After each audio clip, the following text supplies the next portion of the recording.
2000 ವರ್ಷಗಳ ಭಾರತದ history text book ಹೇಳ್ಕೊಟ್ಟದ್ದು ಬರೀ ಸುಳ್ಳು.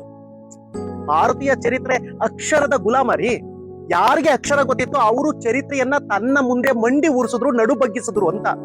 2000 ವರ್ಷಗಳ ಕಾಲ ಭಾರತೀಯ ಚರಿತ್ರೆ ಹೇಳುತ್ತೇನು ಅಂದ್ರೆ ರಾಜನ ಕತೆ, ಖಡ್ಗದ ಕತೆ, ರಾಜನ ಕಿರೀಟದ ಕತೆ, ರಾಜ ಯಾವ ಕಡೆ ತಲೆ ಇಟ್ಕೊಂಡು ಮಲ್ಕದಿದ್ದ, ರಾಜನ ಅರಮನೆಗೆ ಬಾಗ್ಲು ಯಾವ ಕಡೆ ಇತ್ತು, ರಾಜನ ಅರಮನೆ ಪೇಂಟ್ ಯಾವ ಕಲರ್ದು, ರಾಜನ ಅರಮನೆಯಲ್ಲಿರುವ ಕಲಾಕೃತಿ ಇದೆಯಲ್ಲ, ಕಲಾಕೃತಿ ಅದನ್ನ ಯಾವ ದೇಶದಿಂದ ತರಲಾಗಿತ್ತು ಅಂತ ಬರೀ ರಾಜನ ಕಥೆಯನ್ನ ಭಾರತೀಯ ಚರಿತ್ರೆಯಲ್ಲಿ ಓದಿದೀವಿ. ಅಥವಾ ಊರಿನ ಜನಗಳ ಕಥೆಯನ್ನ ಓದಿದೀವಿ. ಊರೊಳಗಡೆ ಜನ ಇದ್ದಾರಲ್ಲ, ಅವ್ರ ಮೀಸೆ ಎಷ್ಟು ದಪ್ಪ ಇತ್ತು ಅಂತ. ಊರೊಳಗಡೆ ದೇವಸ್ಥಾನ ಇದೆಯಲ್ಲ, ಆ ದೇವರನ್ನ ಬೆಳಗಿನ ಜಾವ ಎಚ್ಚರಗೊಳಿಸ್ಬೇಕು ಅಂತ ಅಂದ್ರೆ ಯಾವ ತರ ಪ್ರೇಯರ್ ಮಾಡ್ಬೇಕಾಗಿತ್ತು? ದೇವಸ್ಥಾನಗಳಲ್ಲಿ, ಊರಿನ ಒಳಗಡೆ ಇರೋ ದೇವಸ್ಥಾನಗಳಲ್ಲಿ ಬೆಳಗಿನ ಜಾವದ ಪ್ರೇಯರ್ ಎಂತದ್ದು, ಮಧ್ಯಾಹ್ನದ ಪೂಜೆ ಎಂತದ್ದು, ಸಂಜೆ ಪೂಜೆ ಎಂತದ್ದು?